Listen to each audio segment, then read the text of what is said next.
Welcome, Irish fans, to another edition of the Irish Breakdown podcast. I'm Vince D'Addario. I am the football analyst here at irishbreakdown.com. And with me, as always, is Brian Driscoll. He is the publisher at irishbreakdown.com, the world traveler, but he's back. You know, I don't know what was worse, Vince, the game on Saturday or my trip back. I had to Uber home from the Chicago airport because United Airlines is – Shut your mouth. Yeah. You came home from – okay, that's Chicago. A conversation. From Chicago. Because you were supposed to come into South Bend. Correct. So, yeah, my flight got canceled. My flight didn't get canceled. I missed my connecting flight because a crew member for United did not show up for like an hour. And they didn't hold the flight. And so they were going to make me stay in a hotel in Chicago and then try to catch a flight this morning. And I said, So I Ubered home. Oh, my goodness. I Ubered to the airport, to South Bend Airport from Chicago. So, yeah, this was just pretty much a miserable weekend all around. Yeah, it didn't start out well either with the games. So you brought up that world traveling stuff, and yeah, that just you're just sticking like needles in, and knives right in the back, right at the outset of the show, Vince. I mean, I know you've got a couch in that other room. You just want to lay back, put your feet up, and we can have a discussion about all this. Yeah. I mean, just how it makes me feel. Yeah, that's right. Yeah, let's go ahead. This is my therapy right now. Yes, absolutely. Football, talking X's and O's, talking about games. Yeah, that's my therapy. So let's dive right in.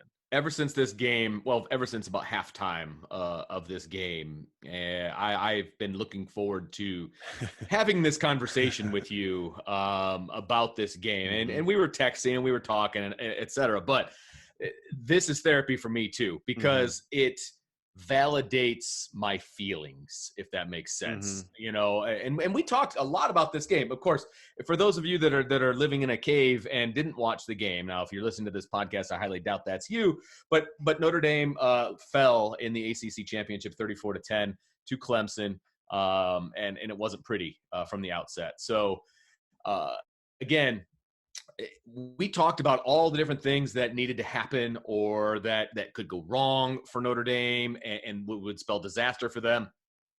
And every single one of those things happened. If I had a checklist of all the things that we talked about and I could go through and just check them off as we went, okay, Michael Mayer needs to get involved. Check. I said Kyle Hamilton was going to get an early pick in the game. Check.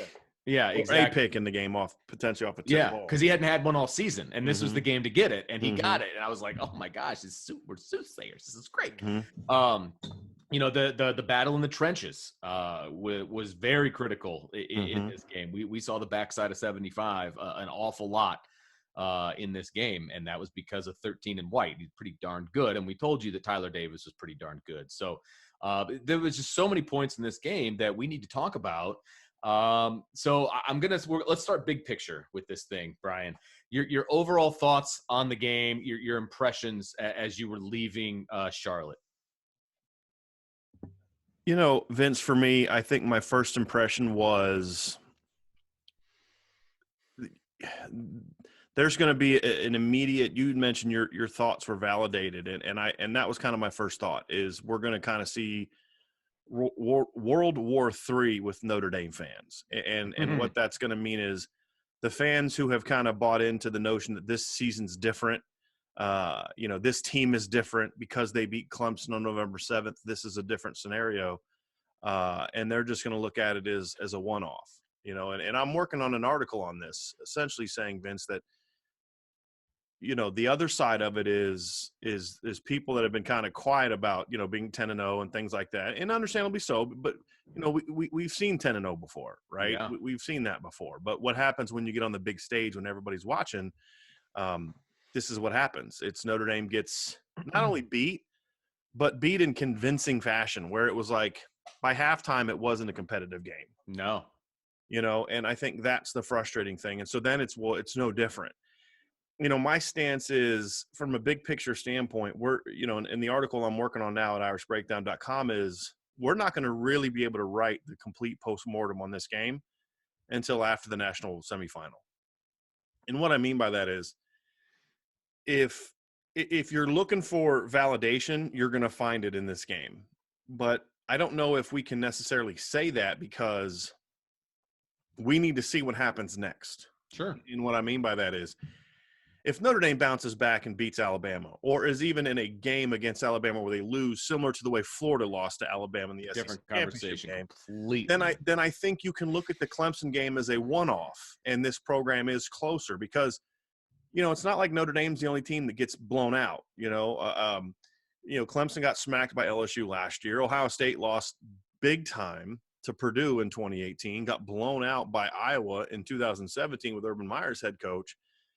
The difference is those programs have, wins that can kind of say, yeah, those are one-offs. Those are anomalies. Notre Dame doesn't have those kind of wins because now all the people that said, well, the only reason Notre Dame won that game is because of Trevor Lawrence not playing and Tyler Davis not playing and James Skalski not playing. Those people all now have ammunition to say, see, this is the same old Notre Dame. Mm-hmm. Maybe they're right. I don't know. But I just need to see more from it. But, the problem that I had with this game, Vince, was a lot of the things that have gone into past poor performances were just there in our face again. Yep. A team that got just the emotion that we're used to seeing from this team wasn't there.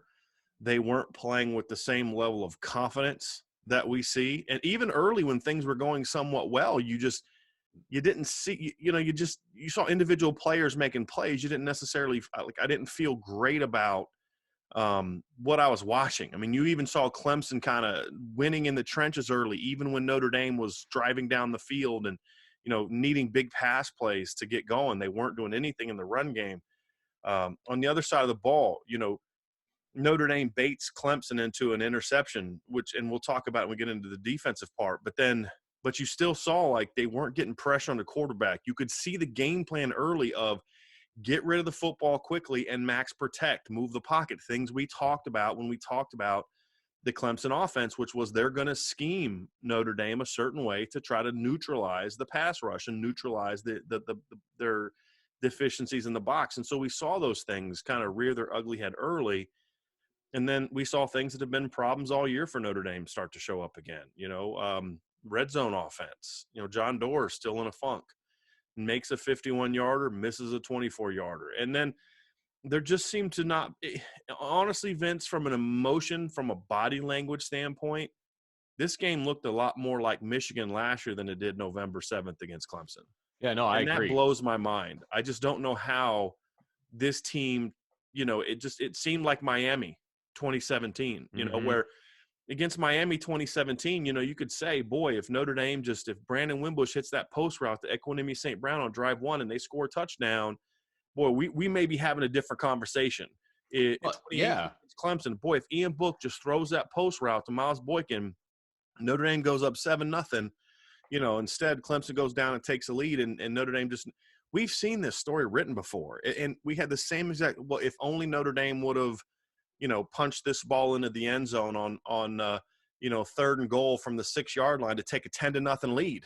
What's the conversation at that point in time? But once again, it's the what ifs, right? And that just has been the story. Vince, I've called Notre Dame for years. Back when we were doing a podcast at BGI and doing the show with Lou Emoji, the phrase I came up with was Notre Dame's an almost program. They're almost good enough to be on that big stage with Ohio State and Clemson and Alabama. But games like this are why they're not there yet. And they needed this game, even if it was a loss, but it was a competitive loss. The narrative about this Notre Dame team would have been completely different. Right. And there would have been no one talking about Notre Dame not being in the college football playoff. Right. And that's the disappointing. It was an opportunity lost by Notre Dame. And again, it didn't have to be a win for it to be an opportunity gained. It just needed to be a competitive game. And the reality is it wasn't. It was not a competitive game. By the second touchdown, you're like, this is going to be a long day. Yep. And long day. And I think that was the disappointing part because Notre Dame had the opportunity really to go up, score 3 touchdowns at the beginning of the game. They should have had 21 points, honestly. And it was just, I remember after Doerr missed his field goal, right? The one that doinked off the upright, the 24-yard field goal. My son has hit 25-yard field goal and he was 12. But guys miss it. It's a big spot. And I get that. But when he was sitting over on the bench and the sports psychologist is the one over there talking to him, Mm-hmm.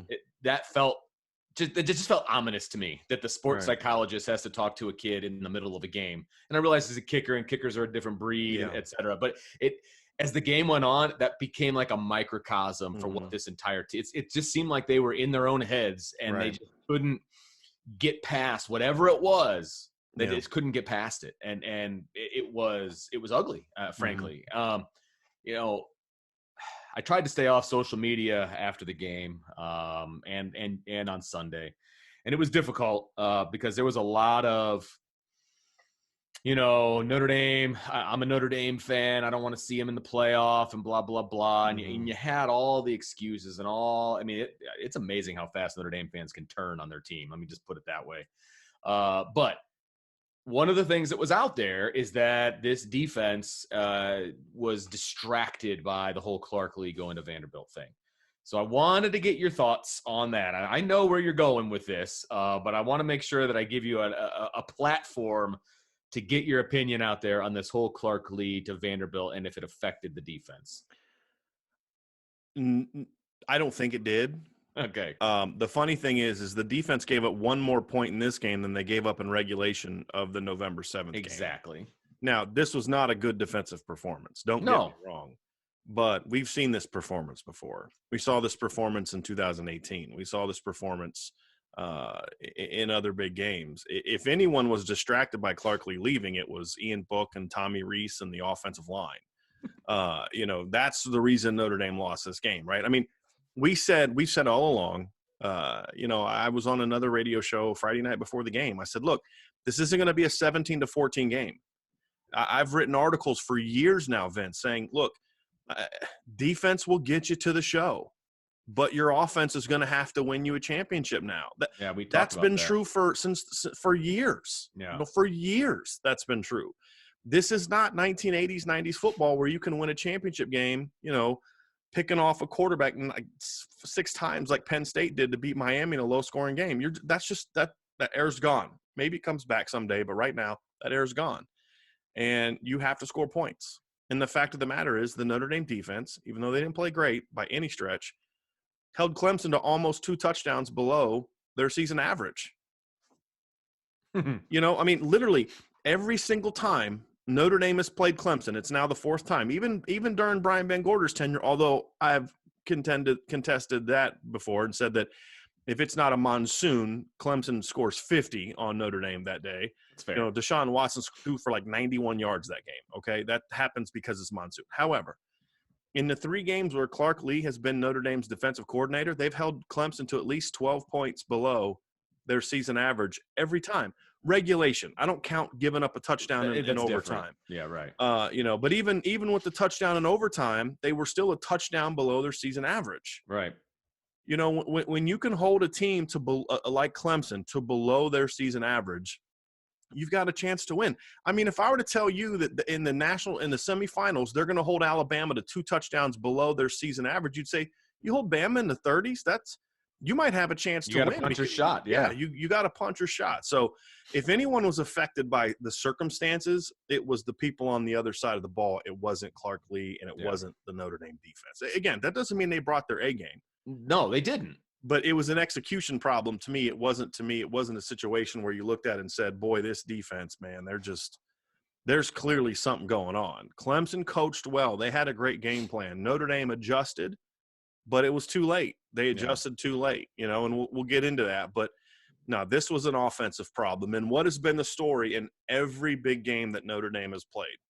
Every single one that Notre Dame has played. They scored 14 points against Alabama in 2012. Yep. Right? When they beat Michigan State in 2013, the Michigan State team went 13-1. They won that game 17-14. They didn't win that game because of the offense. Miami in 2017 is probably the only game where you could say it was both sides failed. But even then, the Notre Dame defense kept Miami in check for a while. Miami's 41 points came from also 2 touchdown returns on defense. You look at Georgia 2017. You held the national runner-up to 20 points.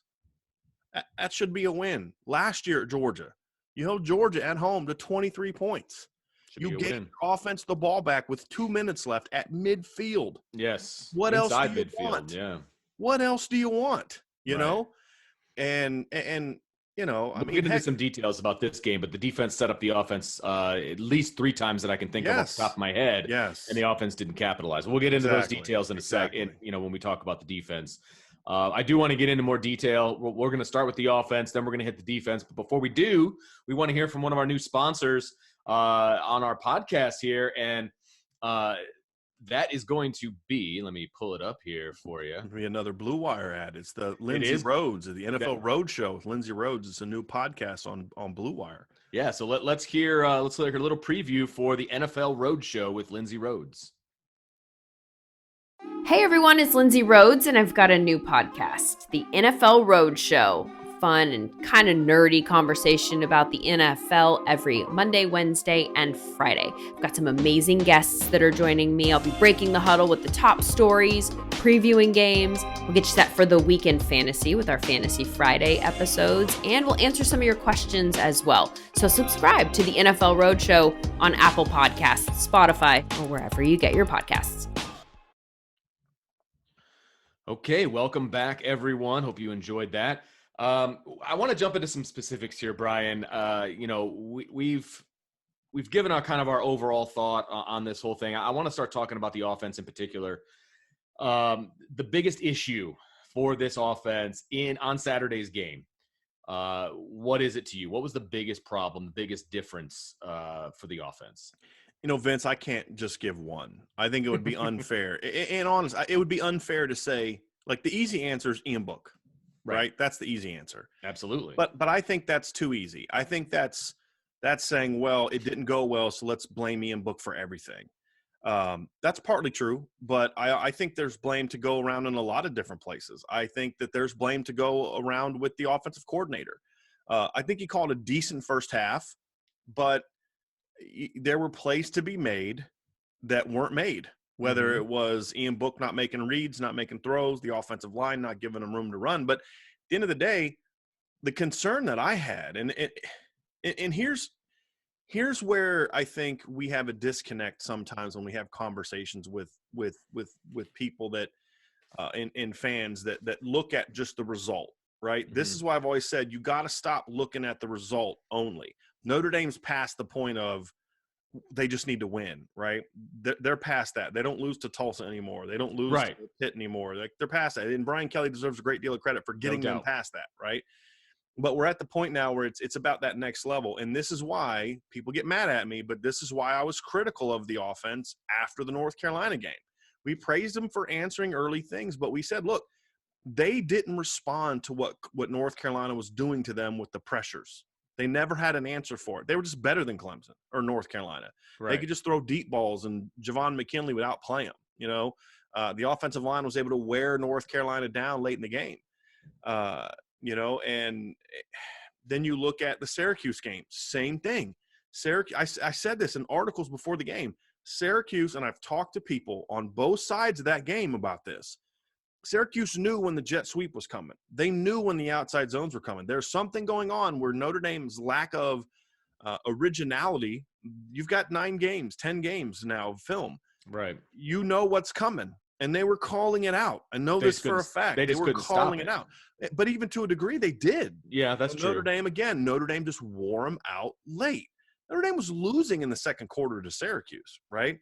And people just wanted to write those things off as, it is what it is. But this is why we talk about it, because what you do against North Carolina can get you a win against North Carolina. But if you play that way against Clemson, you're going to get beat. Or Alabama. They did that. And that's my issue, is the fact that Tommy Rees, it was hilarious to me. And I'm not trying to take a shot at Coach Kelly, but it's a criticism, but not a shot. But it was hilarious to me, Vince. You were covering the way we do it is I work on game observations and analysis right after the game, and you handle the post-game press conference and all that kind of stuff. That's how we do operation. And when I went back and listened to so I'll listen to it afterwards, and I'm listening to Brian Kelly talk about how hard it is to defend RPOs. and how having the RPOs and Trevor Lawrence executing the RPOs makes that offense so difficult to defend. And I'm like, hello, that's college football in 2020. I've been crying about this for 2 months. Where are the RPOs? And the few times they used RPOs, they were effective. You know, it's like Clemson had 8 guys in the box from the beginning of the game. It was the same philosophy they had in the November game, and it was the same philosophy they had in the playoff. The difference is this time they had James Skalski. This time they had Tyler Davis and Mike Jones. And this time Notre Dame was unwilling to take the downfield shots in this game. And they were there. And all the people don't talk about, oh, guys were covered, nobody was open. No, they weren't. They were. Now, I will say the TV broadcast did a good job, because every time there was a big play or a sack or something along those lines, they would show you the end zone view, and Ian Book's view, quote unquote. Mm-hmm. You could see guys running wide open. Right. Or coming out of their break. Right. Open. Clemson open. And this is the thing that people have to understand. There's Clemson open, and then there's North Carolina, Syracuse open. And that's what Ian Book has always struggled with in his career. He doesn't understand Clemson open. And I think this is a good time for us to have a really quick football 101 conversation. And I don't mean this condescendingly at all. I just want to talk to you because I've coached and played receiver and quarterback in my career. And so I feel like I do have some firsthand experience and knowledge of this. What people have to understand is open does not mean what Amari Rodgers did to Sean Crawford. Oh. That's open for everyone, right? Open can be 2 things, and I think this is where open can actually be 3 things. And this is what I think a lot of fans don't understand, and some people who cover the game. And I don't mean this as a shot at all, but there's open where there's separation on the field, like, on the field, so a vertical route, an in cut where the guy is in trail position. That's clearly open. Everybody knows that. That's easy. There's 2 other types of open, and one is leverage open. And what that means is at the time when I'm ready to throw the ball, my guy may not be open. He may be even with a guy, but I know where he's breaking, and I know the way that the defender is from a leverage standpoint. So I know if I throw the ball out into this zone, my guy will go out and get it. So, for example, the first drive of the game, Javon McKinley is running a corner route on the backside on the 3rd down where Ian Book took a sack, forced a 51-yard field goal, which was a common theme in this game, was taking bad sacks. That was not open at the time from the traditional standpoint at the time when Ian Book looked away. But it was open from a standpoint of it was a leverage open, which means if you throw the ball outside, you throw Javon McKinley open, he's got the leverage over that corner where that route's going. The third way of being open is more of a vertical, and I mean like upright vertical open, which is if I'm an outside receiver running a go route or a stop route, and the corner is at a certain place on my hip, unless I'm Will Fuller, I'm not outrunning this guy. Right. So that form of open is not there. But when I'm 6'3", 215 pounds like Javon McKinley, and that guy is actually either even on my hip or a step in front of my hip, I'm open. You got to throw it high, and you got to throw it behind me. Michael Mayer, perfect example. Michael Mayer's got a step on the tight end or on the safety, Nolan Turner, in the end zone. And, it's not a pass because of where the corner was on the underneath. It's not a pass you can just throw on a line because there's a corner underneath it.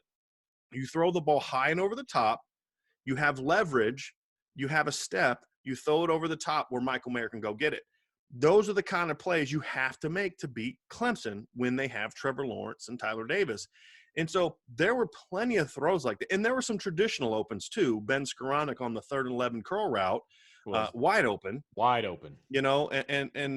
the throw wasn't made. It wasn't even attempted. Right. So, those are some execution issues. But at the same time, I feel like because the offensive game plans are we're just better than you and lack any sort of let's create opportunities. I watch college football all the time, and I'm like, man, how do these guys keep getting open this way? And you watch them, and you're watching Bama use their 2 backside receivers to run off the safety in the corner, and then they bring Devontae Smith on kind of like a delayed deep drag climb route, and you're like, that's a great scheme. I haven't seen that since last year at Notre Dame. And that was a similar concept to what they ran against Virginia Tech. Remember when Braden Lindsey got open on that backside drag route? And then Ian Book underthrew him and he fell down. That might have been a 60-yard touchdown. I mean, those are things where you're giving your players opportunities to not have to just win battles every single time. Right now, Notre Dame's receivers are in situations, and we've been talking about this all year, where they have to outplay the guy they're going against every single time. It's not going to work against elite teams. Right.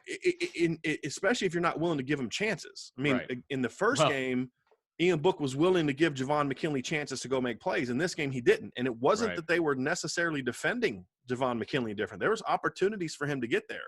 Yep. So those are the things you have to understand is there's different types of open, and those guys, there was openings in all three of those areas in this game. Now, it wasn't 12, 13 times, but what did we say about Clemson in 2018? There's going to be 4 or 5 opportunities for both teams to make plays. We said the same thing in November 7th.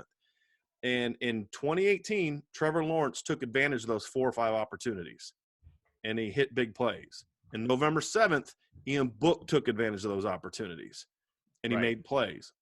On Saturday, he didn't. He didn't even attempt those plays, and they were game-changing plays. So that's just kind of where we are with that. Now, Brian, you talked about the play calling being not reactionary, but being in a way that our guys are better than your guys, and this is how we're going to call the game, right? I mean, but what blows my mind is that Notre Dame has a pretty good tandem of running backs. Would you agree? And tight ends. I think I know where you're going. And tight ends. And tight ends. It is not difficult to put together an offense where you get running backs in the flats or running backs on a flare, which is behind the line of scrimmage, just beyond, right? Or you get your tight ends, 1 Mississippi, 2 Mississippi, behind the line where the linebackers have vacated with all the pressure. Because, look, Clemson was bringing pressure. And I understand that Kyron Williams is good at picking up pressure. He's excellent at it. He was excellent, again, in this matchup for the most part. But why not release him? Because whether he blocks pressure or whether he leaves and is unguarded, that's the same thing as blocking pressure, except now he's got the ball in his hands, and he can do some things with the ball. There's so many things you can do to counteract pressure, and I haven't seen Notre Dame do that yet. And it's extremely frustrating to me because we do it on the high school level. Yeah. When teams are just bringing pressure. When I was a freshman coach on defense, we would just bring pressure because they didn't know how to deal with it. And you just do it because you're talking about a bunch of 14-year-old kids and usually coaches that are dumb. But once you get to varsity, even JV for that matter, it's easy to call a flare or, an arrow or angle routes. I mean, there's all types of things. There's a million different things that you can do to get the ball over the pressure and punish teams for pressuring you. Right. Especially pressuring you right up the middle. Yes. And again, I talked about RPOs. You're talking about things that are like screens, things like, and I realize delay routes. Old school football, right? I mean, well, not old school. No, it's not RPO. It's not old school. Teams do it all the time. I mean, even things, and we've seen Notre Dame run some of these concepts in the past, and they just don't do it now. Like teams will run a crossing route, but they'll have the crossing route sort of be at the line of scrimmage. Right. So what they'll actually do is you'll have that crossing route to a player, but the tight ends, the backs, and the other receivers are actually blocking downfield. We've seen them do that from time to time, and it's just, and there's so many different ways to attack a team that's blitzing you. And I felt like Notre Dame didn't do that. And I also think that Clemson did a really good job of mixing up when they were going to bring pressures and when they were going to drop 7 guys into coverage. And Notre Dame had no read on when that was going to happen. Yeah. And the concepts that they were running weren't really effective against either of those things. And so it was a puzzling thing, but this is kind of what we've been talking about all year, Vince. I mean, there's been a couple games here and there where the pass game really looked good, looked creative. BC comes to mind. There was some aggressiveness that we liked against Clemson, even though the overall game plan, there were still some things missing, but which is why they went so many stretches without scoring touchdowns, which we talked about before the show too. It's puzzling and frustrating to see them not do that. But also, you have a first-year offensive coordinator. He's not going to look like a 5-10-year vet in his first year. Sure. And this is what I get back to, which is I think Tommy Rees has a bright future as a football coach. but you handed a 28-year-old – there's no other teams in the country, I believe, that have offensive coordinators under the age of 30. You sent a really smart, bright – South Florida does? Oh, yeah, Charlie White. And what happened to their offense this year? I know what to say. So yeah, their offense was pretty bad too. Now that you mention it, yeah. So who you said South Florida, right? That's the only one I know of. And again, another really smart young coach. They averaged 23 points a game this year. They scored 0 points against Notre Dame, 7 points against Cincinnati. Okay. Yeah.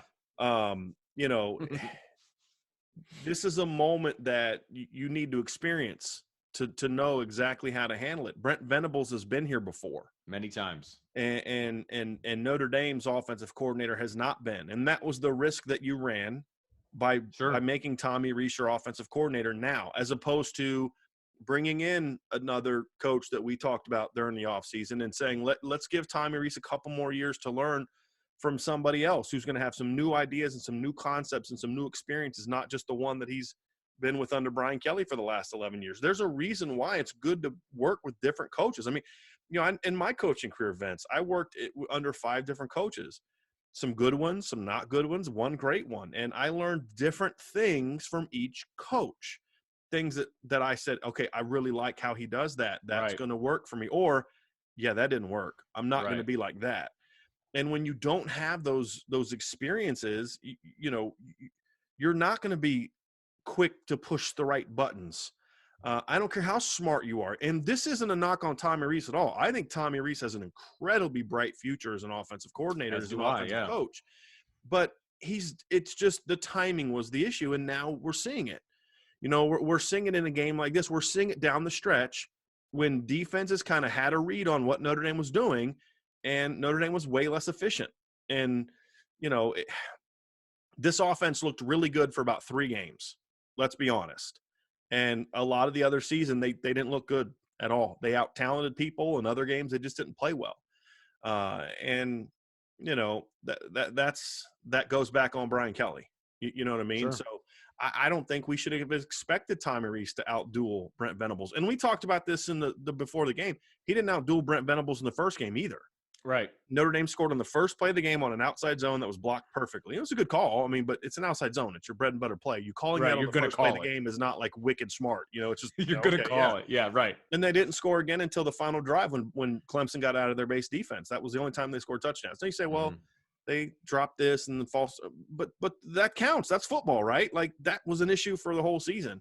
And we saw it rear its ugly head again today. And it just amazes me that after 11 games, this team never got any better at the red zone. I mean, you expect certain things to happen early in the year. You don't have Chase Claypool anymore. You don't have Cole Kmet anymore.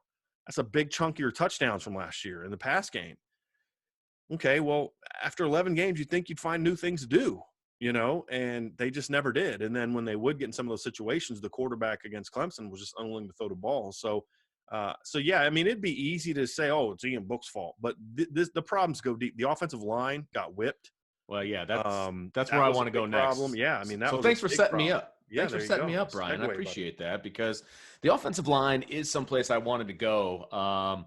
And I don't know, and I want you to speak to this because you've had a chance to look at it a little bit more closely than I have. But in the moment, it appeared as though the offensive line didn't do a terrible job at times. I felt like they got whooped up the middle. And a lot of that has to do with Tyler Davis. I mean, the kid's a player. And Josh Lugg, yeah. And that was my matchup, right? That was one of my matchups to watch was Josh Lugg versus Tyler Davis, and that one did not go the way of the Irish. And Tyler Davis had his fair share of wins against Tommy Kramer as well. He was sloppy in his first game back. And, I thought the offensive line gave Ian Book time to throw early.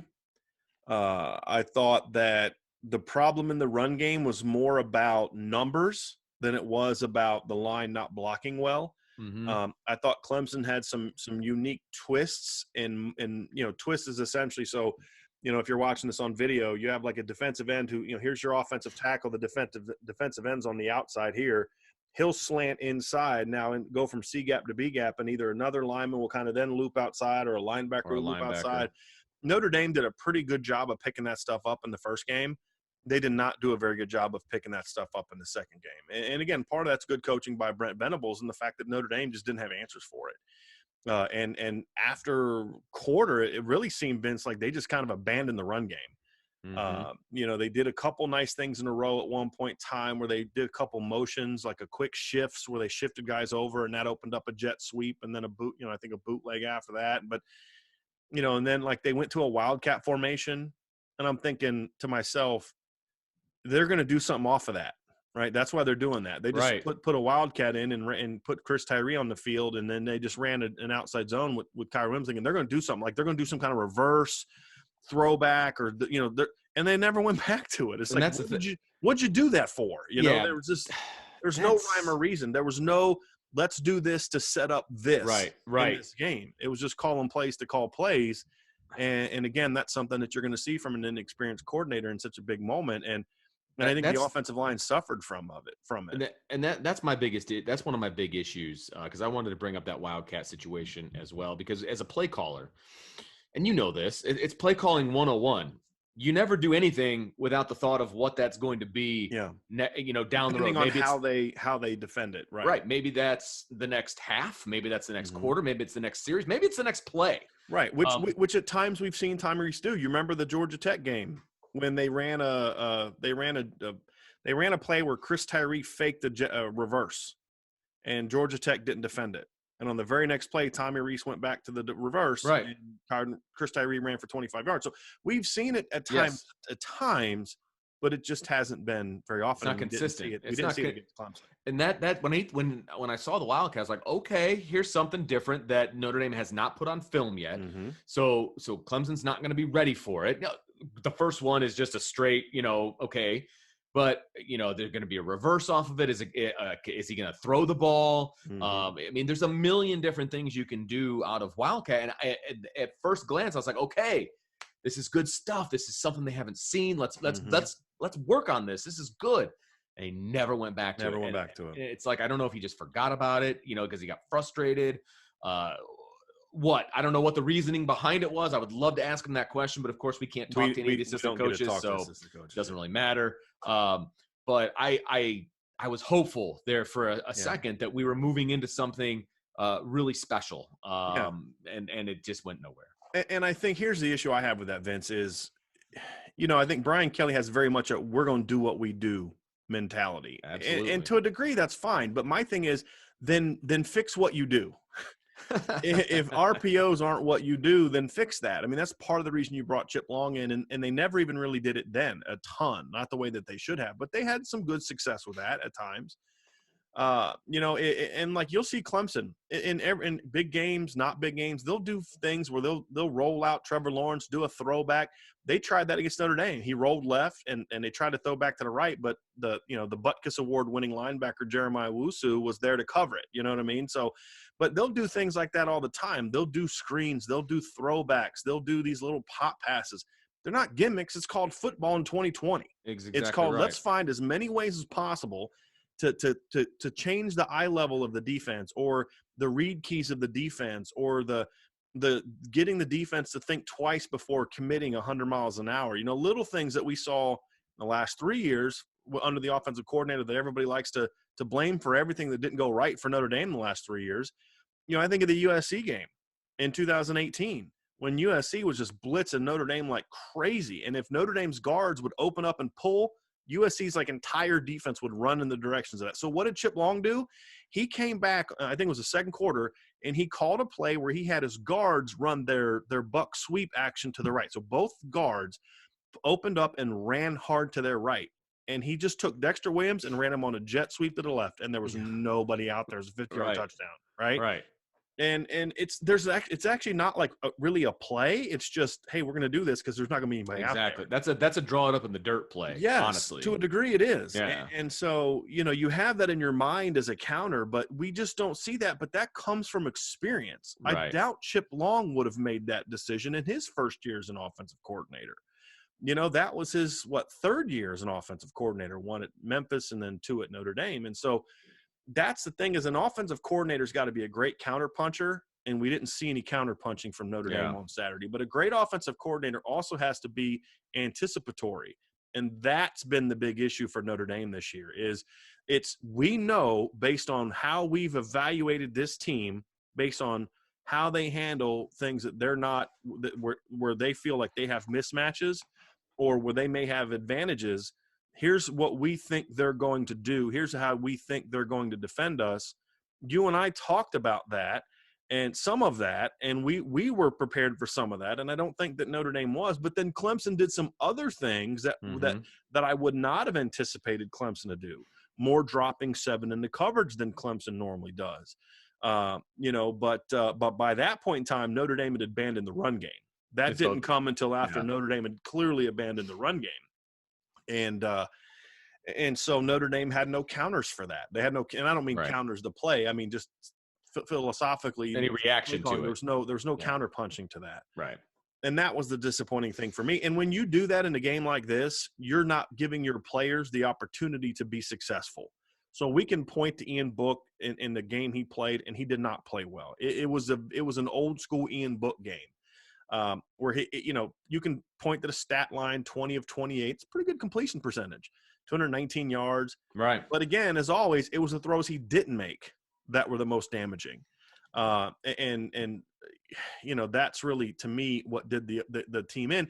And it's what did the offensive line in, partly because Clemson realized, like, hey, we're whipping them at this one position. And as you know, Vince, if you're getting beat at center, it's going to be hard for you to run the football. Absolutely. But even then, Notre Dame was just kind of like, we're going to do what we're going to do. And there was no, okay, we're losing this battle. What are we going to do? At halftime, here's what you do, okay? You invite Tyler Davis upfield one time, and you do a wham block with Tommy Tremble on him and drill him on a little quick trap play. You could draw that up in the dirt at halftime. And so those are the things that you see other teams do that you just don't see Notre Dame do. Right. You got to read on it. We're just going to stop running it. And this has been an issue for Brian Kelly before Tommy. And this is why I say ultimately it falls on the feet of Brian Kelly. This is an issue before Tommy Rees showed up as the offensive coordinator. It was an issue before Chip Long was the offensive coordinator. It was the issue before Mike Denbrock was the offensive coordinator. This has been a Brian Kelly problem because that's the one side of the ball that Brian Kelly's always had his fingers in, his offense, and they're just not a great counter-punching team. And that's disappointing because I thought he was a pretty good counter-puncher at Cincinnati when he was a primary play caller. Can I tell you how much I love a wham block, by the way? Yeah. I like putting my wide receiver in motion, and then you call the play when he's at about the tackle, and then the center goes someplace else, and then you just ear hole. But, I mean, you have that with Tommy Tremble. Sure, or of course, Brock Wright, or Michael Mayer. I mean, and Tommy Tremble, but they never do that to the blocker. They never do that to the inside guy. They only ever do that to one of the outside But see, guys. my thing is now you're doing that. Now all of a sudden Tyler Davis is going to think twice the next time he's coming up the field. Once you get ear holed, your head's on a swivel, man, because you want to make sure that doesn't happen again. So those are the things, Vince, that are frustrating when you look at it. And I know we're gonna dive into the defense after we go to our next advertisement, or our next sponsor. But this has been an issue for a while, and what we're talking about now is not new. Right. What would be a poor look on our part is if we took things that happened into this game and that weren't there previous games and say, oh, see, this is why you shouldn't have made this move or this decision or whatever. It'd be like, well, where was that the previous 10 games? Yeah, right. Exactly. You don't pick a bad game and say, well, that's why these are things we've been talking about all year. And we talked about the fact that Notre Dame did not play a tough schedule this year. They could get away with things because they just had way better players than everybody else they played against. And they had better players than Clemson when Clemson didn't have Tyler Davis, Mike Jones, and James Skalski. Exactly. This game, those guys were all back, and the margin was much smaller. Clemson took advantage of it. Notre Dame did not. And, and so now all the narratives are back. And it's unfortunate because we had hoped that they would be gone. And even with a competitive close loss, I think those would have been gone. No, I agree with that. Any final words on offense? You want to move on to the defense? No, let's move on. We could do this for 2 more hours. I know we could. That's why I want to make looking for my whiteboard. I got my whiteboard right there. I'm about to draw up some plays and get mad but no, we're gonna move on. Hey, that's a podcast idea. You keep that right here, buddy. All right. Yeah. We're gonna move on to the defense a little bit more specifically about the defense. Kind of dispel some of those conspiracy theorists and rumors out there about the defense. But before we do, we want to hear from our next sponsor, and that's Indeed. 2020 has already reshaped how we work, and it's almost over. Businesses across the globe are challenged to be their most efficient, which means every hire is critical, and Indeed is here to help. Indeed is the #1 job site in the world with more total visits than any other job site, and that's according to ComScore. Indeed helps you find quality candidates quickly so you can focus on hiring the person you need to keep your business going. And unlike other sites, Indeed gives you full control and payment flexibility over your hiring. You only pay for what you need. You can pause your account at any time, and there are no long-term contracts. And now, Indeed's new way of matching you with candidates instantly delivers a short list of quality candidates whose resumes on Indeed match your job criteria. You can contact them the moment you sponsor a job, making Indeed the only job site that can move as fast as you do. And according to ComScore, 73% of online job seekers in the U.S. are visiting Indeed each month. So it's clear Indeed can help you get the quality hire you need. That's why more than 3 million businesses worldwide use Indeed for hiring. Right now, Indeed is offering our listeners a free $75 credit to boost your job post, which means more quality candidates will see it fast. Try Indeed out with a free $75 credit at Indeed.com/Blue Wire. This is their best offer available anywhere. Go right now to Indeed.com/Blue Wire. Offer valid through December 31st. Terms and conditions do apply. Okay, welcome back. And it's time, Brian, to jump into the defense. And we talked about it a little bit up at the top. The defense gave up one more point in this game than they did in regulation in the first game. Was it a perfect job by the defense in this game? No, it was not. It was a bad job by the defense, I would argue. I mean, it was. At least for the first two quarters. Points-wise, they did what they needed to do to allow Notre Dame's offense to take advantage and do what they needed to do. I mean, again, you said it. They held Clemson 2 touchdowns under their average. I mean, if you can do that, and this is kind of a playoff game scenario, right? It was almost an elimination game. If you're able to do that in this kind of a game, then you have a shot at winning the game. Now, there was plenty wrong with the defense. Don't get me wrong. There were issues. And they gave up 8.2 yards per play. That's not good. No. It's not good. Yeah. And part of that is because the offense was on the field so much in the first half, or at least the first quarter. So Clemson just didn't have the ball, which is a great strategy when Trevor Lawrence is at the helm of that offense. But you got to put the stinking ball in the end zone. Sorry, we're talking about the defense. We're talking about the defense. I apologize. I'm not going to bring up how it should have been 17-0 before Clemson scored. We're not going to go there. You just take a walk through my nightmares. Sorry. All right. Anyway, so yeah, no, you're absolutely correct. But the defense struggled, and it wasn't just the players on the field. It was coaching. There was some coaching issues, which we have not really seen a whole lot of so far this season. No, we haven't. And the one time we saw it was against North Carolina, and the staff made really quick adjustments. Yeah. So after giving up 14 points in the first 2 drives, they made real quick adjustments, pushed the right buttons, and they were able to control things. And shut it down the rest of the way. I mean, that didn't happen against Clemson. Notre Dame made adjustments, and those adjustments worked. They gave up one big play in the second half. And now part of it, too, was, the reason they held them 34 points, if we're being honest, I think part of it is the fourth quarter, Clemson – halfway through the fourth quarter, Clemson took their foot off the gas. Yeah. They were just trying to run the clock out. So maybe they could have punched another one in. It's possible.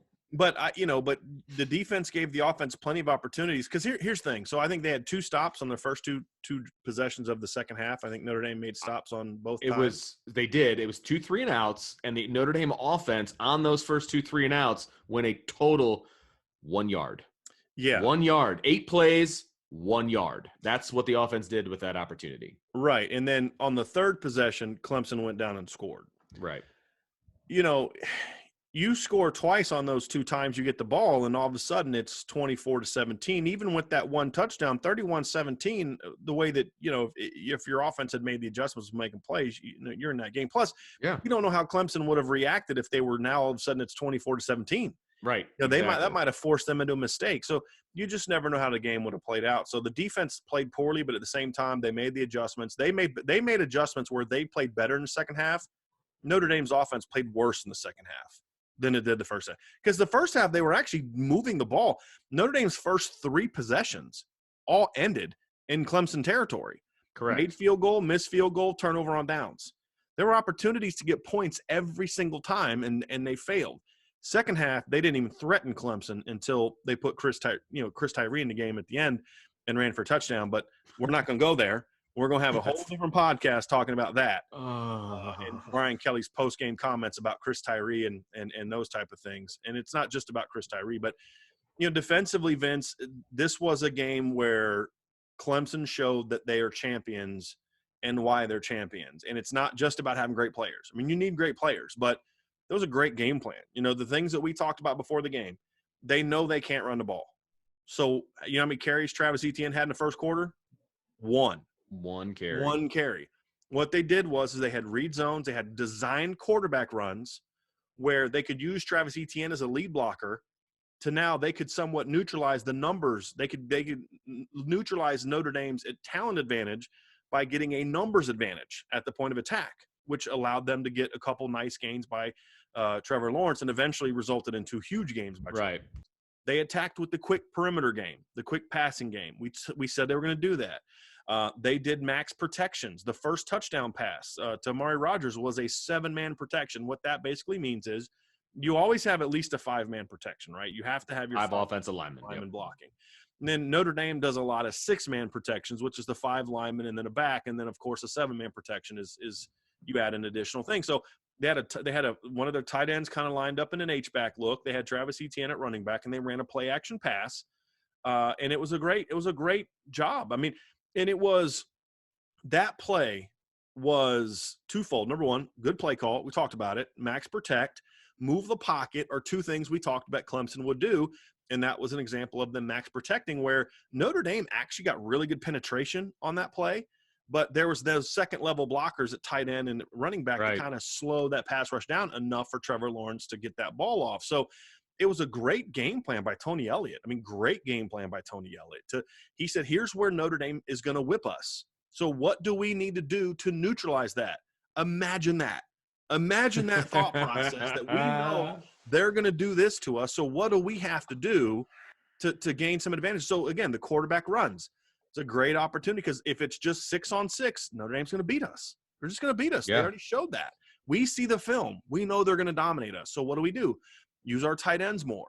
Use our running back, our stud running back that we couldn't do anything with in the first game. Let's use him as a lead blocker, and we'll get our athletic quarterback now. So now we have some numbers advantages. Right. Let's do different things. Let's use this a look to try to gain some ISO. So they realized early on too that they could get Amari Rodgers isolated on Sean Crawford, and they went 3 big plays in that look. But for everybody that said, well, DJ threw for 400 X number of yards and I think it was 439. That first touchdown pass was the difference between a junior veteran guy with 30-plus starts under his belt and an incredibly talented but young freshman who was in his second start. So on that first touchdown pass, you got to go back and watch this, folks, if you get a chance. And some of you may not ever want to watch that game again. And trust me, I understand. That's fair. Notre Dame lines up in a cover 1. Cover 1 basically means there's one guy deep. Everyone else is in man coverage. And at the snap, you had Sean Crawford in the slot against Amari Rodgers, but he had Kyle Hamilton in the middle of the field playing center field. You try to throw a post route to Amari Rodgers with Kyle Hamilton sitting in the middle of the field, it's going to be another interception. Sure. So at the snap, he had Amari Rodgers and another receiver to his left, and he had one receiver to his right. So at the snap, Trevor Lawrence drops back, and his eyes immediately go to the right, away from Amari Rodgers. I mean, and he exaggerated it too. I mean, it's just stare down that backside receiver. So what does Notre Dame's talented but young safety do? He starts cheating over that side. As soon as Kyle Hamilton opens up his hips and runs to his left to Trevor Lawrence's right, Trevor comes right back immediately and throws the post route, which tells me he was using his eyes to manipulate the free safety. You don't see freshmen do that. Right. DJ's not making that play. Not this year. He'll make that play next year. He will. But he's not making it in game 2 against Notre Dame. That's the difference between a 30-plus game starter and a guy who's making his second start. So, no, Trevor Lawrence didn't throw for 439 yards. But as we talked about, Vince, those aren't the plays that we're worried about. What did Clemson do on third down in the first game? I think they had 2 third-down conversions in the first game. It was 26%. It was terrible. Yeah, they were 8 of 14. Put into context, Clemson was at about 57% conversion rate on third down.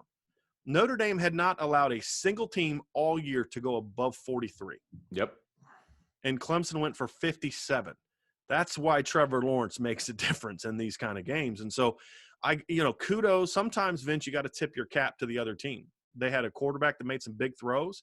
And Notre Dame made big mistakes. Shane Simon not getting depth on, the first time they picked him off, Notre Dame actually showed Kyle Hamilton cheating outside, and they showed Drew White tucked up near the line, which is kind of a tendency of he's either going to step down to either take the back or blitz.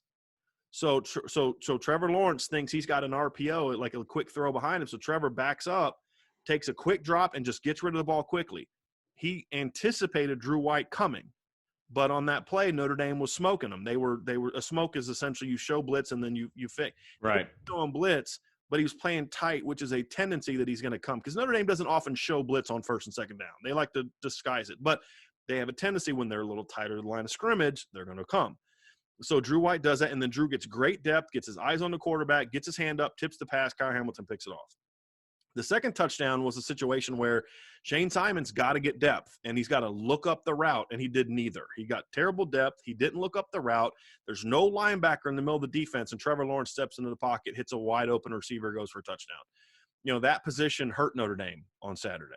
Hurt Notre Dame big time, the buck position. And, Shane Simon had one good game this year, and luckily it came the first time they played Clemson, but he continued what's really been a disappointing season for him, and that hurt him. And so there just was a lot of things where in this game relative to North Carolina, Vince, they were slow to react. Right. And that was really the problem. They were slow to adjust, and they were able to get their best player. This is another crazy concept we don't see much from Notre Dame that you see at Alabama, you see at Florida, you see at Clemson, is using formations and motions and alignments to try to get your best players matched up against the guys you think you can exploit the most. And sometimes they mean your best player. It's just and they this did guy it. has a skill set that we don't think this guy can handle. And as good as Sean Crawford has been this year, now everybody wants to, get rid of him and he's a bum and all this. But Sean Crawford's good at certain things. He's not good at other things. He is good at keeping things in front of him and being smart and being in the right place. He's not good at covering people across the field and vertically. He's just 2 major knee surgeries and an Achilles injury. He's not the 4.4 kid he was out of high school when he could do that. If we had the 2016 version of Sean Crawford, that's a matchup Notre Dame has a shot with, right? But he's not that guy anymore. And the coaches didn't put him in position to be successful, and Clemson took advantage of it. Now, Notre Dame made some adjustments in the second half and limited Clemson a little bit, but that was really, to me, Vince, the big problem in this game was Notre Dame was slow to adjust. And Clemson had a great game plan that said, we're not going to let this defensive line beat us. And Notre Dame actually got decent amount of pressures in this game, but they got rid of the ball so quickly. They had extra blockers in a lot of the times where they could slow the pass rush down enough to where they just couldn't finish and couldn't get to Trevor. And, of course, he's such a veteran. He was able to work himself out of a couple. And the only other quarterback they faced that's as good as that is Phil Drakovic.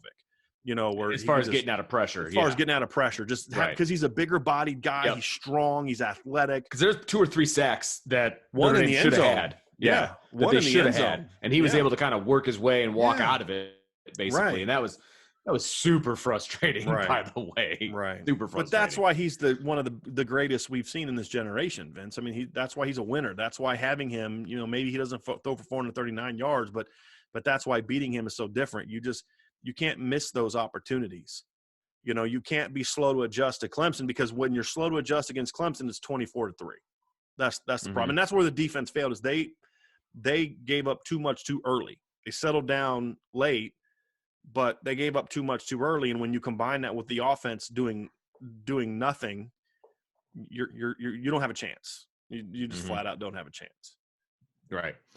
It's frustrating. And the addition of Trevor Lawrence obviously was a big part of this game. And you just outlined it in the run game. You outlined it in the pass game. I mean, the Trevor Lawrence effect in this game opened up the run lanes for Travis Etienne. I mean, let's be honest. And it was, a lot of it was late. It was a late second quarter in the second half, but that was the whole point. That was their goal. That's exactly right. You burn them one way early, and then you just, late. And that's what they did. I mean, Travis Etienne was very, very impressive towards the end. And any running back would have been in that particular situation just because of the way things were going. But they allowed him. I think they ended up with over 200 yards rushing. Whereas they had 34 last time. A big difference in this game, and Trevor Lawrence had a lot to do with that. His legs, his arm, all of it. And Yeah, so I mean, it was a frustrating afternoon all around. But again, I want to reiterate the fact that the defense didn't have as bad of a game as people want to make it out to be. Right. We're not saying they played great. No, I'm not saying that at all. But they're not the reason this game was lost. Right. There's a lot of people you could have told before the game they're going to hold them to 34 points. And people, okay, we got a shot. Yeah. Ian's going to get his shot late in the game with the ball to go win this thing. That's what Correct. a lot of people would have thought, and Absolutely it correct. never materialized. Yeah. So let's wrap this thing up, Brian. But before we do, we want to hear from another one of our sponsors, and that's Bet Online. Football is back in full swing. You might not be at a game this year, but you can still be in on the action at Bet Online. Bet Online is going the extra mile to make sure you get in on every possible chance to win this season. From game spreads and totals to team, player, and coaching props, Bet Online gives you more options to wager than anywhere else. You can get in on their season opening bonuses today and start off wagering on wins, division, and championship futures all day, every day. Head to Bet Online today and take advantage of all the great sign-up bonuses. Don't forget to use the promo code BLUEWIRE at betonline.ag. That's Blue Wire, all one word. Bet Online, your online sportsbook experts. Welcome back, Irish fans. Let's wrap this thing up, Brian. This has been cathartic for me. I appreciate it. I needed to get some of these things out, and this has been the best way to possibly doing it. So, Notre Dame does not have a good game, obviously, on Saturday. They still make it to the college football playoff. Can Notre Dame take this performance and positively build off of it for their matchup with Alabama on January 1st? It's not so much building on it, Vince. It's learning from it. And maybe that's what you meant by that. But yeah.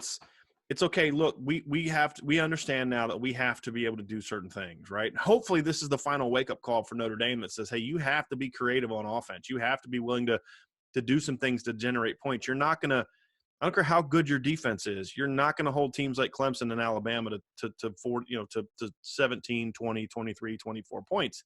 And that doesn't mean you don't have a great defense. It just means that's modern football. I mean – remember how great Clemson's defense was in 2015 and 2016? Well, they gave up 45 points to Bama the first year, and I think 31 to Bama the second year. Even as much as Clemson dominated Alabama in 2018 when they won the national championship, Bama still got in the 20s. And they played terrible. But Bama, a team that's built on defense, they gave up 40 points to Clemson the first time they played in 2015. When they lost to Clemson in 2016, they held them to, they gave up 35 points. And then, of course, when Clemson won it all in 2018, Clemson scored 44 against Alabama, scored 44.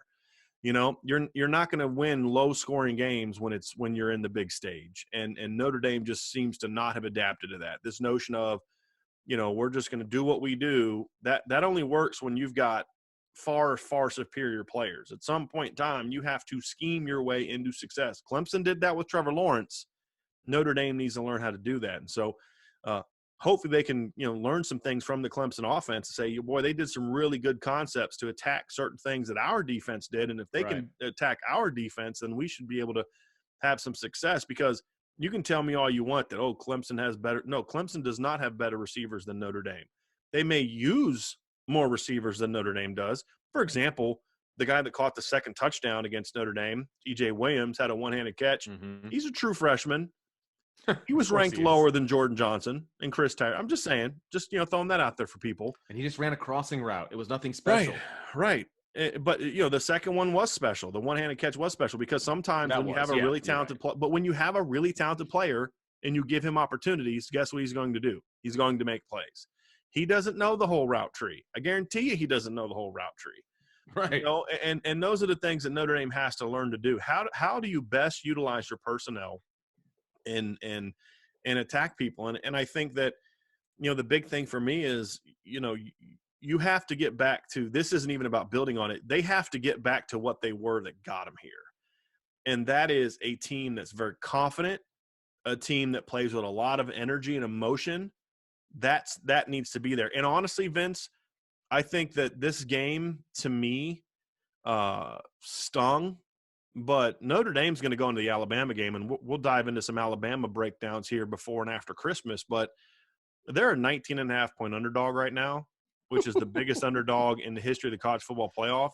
There's no pressure on Notre Dame. There's no reason for you to be stressed out. And all. Nobody thinks you can win. Your fan base, understandably, doesn't think you can win. There were Notre Dame fans, and again, I'm not ripping any of you that thought this because I understand it. It's that whole, I don't want to go through this again. I don't want to see this embarrassment. I get it. I don't want to have to deal with people taunting me in Notre Dame. I'm not ripping y'all at all. Please don't take it that way. But like, it's that that whipped puppy effect where Notre Dame's fans are just so sick of getting embarrassed on the big stage that they didn't want to be in the college football playoff. They didn't want to face Alabama for the reason that we're talking about. They're going to be huge underdogs.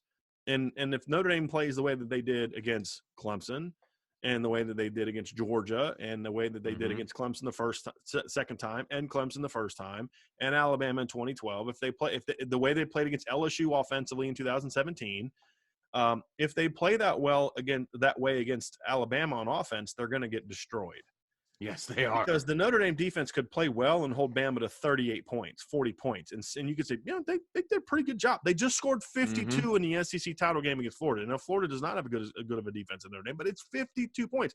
That's what Notre Dame did to South Florida. So they're going to have to figure that out. But there's no pressure. There's no pressure on Notre Dame now. Let it out, guys. Just let it loose. Nobody believes – nobody thinks you can win. Nobody thinks you have a chance. And maybe that's not enough for them to be able to win the game, but there's no pressure on the in-book now. There's no pressure on the defense now. There's no pressure on just go play. Just go play, compete, give them everything you got because that's what you did to get here. And we didn't see that against Clemson. They got to get back to that. And it should be easier to get back to that now that there's no pressure. There's a lot of people that thought, they were going to lose to Clemson, but, there was still a lot of hype about Notre Dame and how good they were. And it's all gone now. I don't think it should be all gone. We'll talk about what this next game means in a future show. We're going to talk about, what makes for a successful season. We've talked about it before. We're going to talk about what it means specifically for this title game, and we'll get into that for a future show. But but that's not the kind of pressure the players don't feel this big picture. What does it mean for Notre Dame pressure? They feel pressure to win a championship, and that pressure's gone now. I mean, everyone assumes, Notre Dame fans assume, again, understandably, not a shot at y'all, that this is going to be a blowout. So go have fun, go play, and here's the deal. Be surprised what you can do if you play without that pressure. And here's what I'd say to the players if I was the coaches. Hey guys, look, whether or not we win or lose this game, well, if we lose this game, this sting is going to go away soon. Especially for you guys that are going to go play professional football, you're not going to be thinking about losing this game too long. What will stick with you probably for the rest of your life is if you come out of this game feeling like you didn't give it everything you had. Right. Exactly. And that's something that, like, I've never looked back on a game that I played or coached and said, boy, I wish I would have made this play or that play or the other play or this call or that call. I mean, you do that initially, but 10 years later, you don't care. What you will remember, however, is I should have put more work in. I should have played harder. I should have gave better effort on that play. And if the kids go out and they give it everything they got and Bama's just way better than they are, they'll be okay. They'll be able to live with that. But it's harder to live with. We were worried about this. We were focused on that. We didn't give this. And I think that's kind of what I felt about the 2012 game against Bama. I don't think they left it all on the field because there were so many other distractions going on that we didn't know about, with Manti and that whole thing. I just want this team to leave it all out there. And if Bama's way better than you, then they're way better than you. It is what it is. But we've all been in games like that, by the way. My first year coaching, we were phenomenal. I mean, the second round of the playoffs, we beat the number 2 seed in our bracket 41-0 at their place. I mean, we were good. Right. We went down to Texas and beat Hardin-Simmons, who had a couple NFL guys on their team. Nobody thought we had a shot in that game. We beat them in overtime. Then we smoked Thomas More in the second round, 41-0. In our reward, Mount Union. And by the way, who started at defensive end for that Mount Union team? Matt Campbell. Oh, there you go. The head coach at Iowa State. So, but our kids played their butts off I mean, they played as well as we could possibly imagine, and they beat us 49-21. I mean, we had no chance in that game. I mean, the only chance we had is if, like, they turned it over a bunch of times and just made a bunch of mistakes. And I went to the game saying I was proud of our kids. I was proud as heck as I could be of our kids because they left it all on the field. And they could just say, hey, Mount was better than us. They were better than we were. But we have no regrets because we had a great year and we gave it everything we had. And if Notre Dame players can do that, then they'll look back on this season and with good memories. But if they allow the other things to get in the way, then that's when you start having regrets. And that's really all you can look for in this next game, Vince, is no pressure, no stress. Don't worry about this. Don't worry about that. Give it everything you got. Ian Book, if you throw 3 picks because you're trying to make plays, I'll tip my cap to you. That's because that's what you have to do to beat Bama. You know, if you throw 0 interceptions but only make 1 or 2 plays and you lose by 40, hey, he didn't turn the ball over. I wish he would have turned it over a couple times. Maybe because that means he's trying. Yeah, exactly. Right. I can live with that. Don't leave anything on the field. And if they do that, then these kids will look back on their careers at Notre Dame with fond memories. And, you know, we'll criticize and critique and pick apart and all that kind of stuff. That's what we do. And that's what, and that is what it is. But for them, it's just there's no pressure on them now. I think that's the big thing to take away from this game is there's 0 pressure on Notre Dame. Everybody thinks they're going to get blown out. So what the heck, guys? Leave it all on the field. Give it your best, and we'll see where it goes. But but this was a missed opportunity for Notre Dame, though, Vince. Oh, there's no question about it. They didn't play up to their standard, to use their language. They just didn't, and they know it. I mean, it's not something that we have to tell them. They're not tuning into this podcast for us to tell them what they did wrong. I mean, they know what they did wrong. They're not tuning into this podcast. Period. That's well done, by the way. You're right. They're not, but they know what they did wrong, and hopefully they can clean it up and they can get ready. They got a week and a half, a little over a week and a half before they hit the field again. So, you know, we're all hoping that there's a better showing against Alabama. Alabama's a better opponent than Clemson was. This is Alabama's championship to lose. So. Yeah. That's one of the things that Notre Dame missed out on by not winning on Saturdays, that they get to draw Alabama. So, if we were talking about Notre Dame versus Ohio State, you and I would be having a completely different conversation. Like they can win this game, man. They can beat Ohio State. Oh, I don't think it would be close, but that's a whole other conversation. I agree with you. I agree. I think I'm not saying they'd beat them by 40, but I think they could have won by a couple touchdowns, 10 to 13 points. Yeah, I do. No question. I've not been impressed the last 2 times that I've watched Ohio State. They've played 2 teams with a pulse. They should have lost to one, and they were losing at halftime and struggled. I mean, Northwestern gave that game away in a lot of ways. Yeah, no doubt. And they only lost by 12. Yeah. So there you go. 22-10.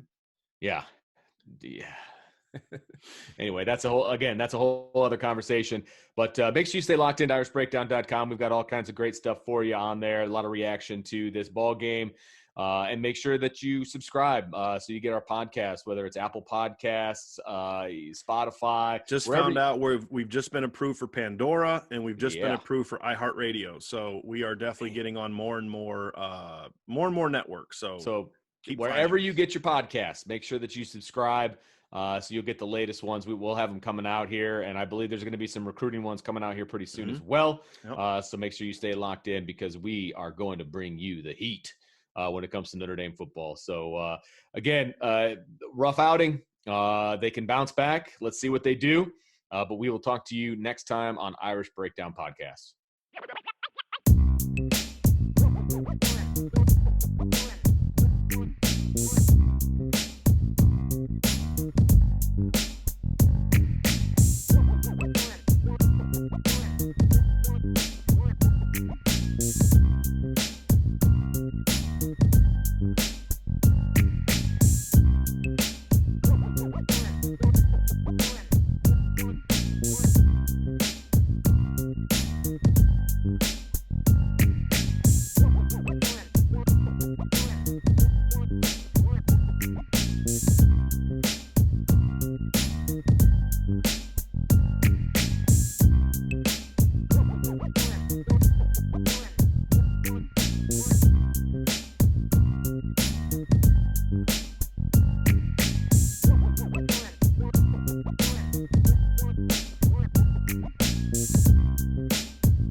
Bye.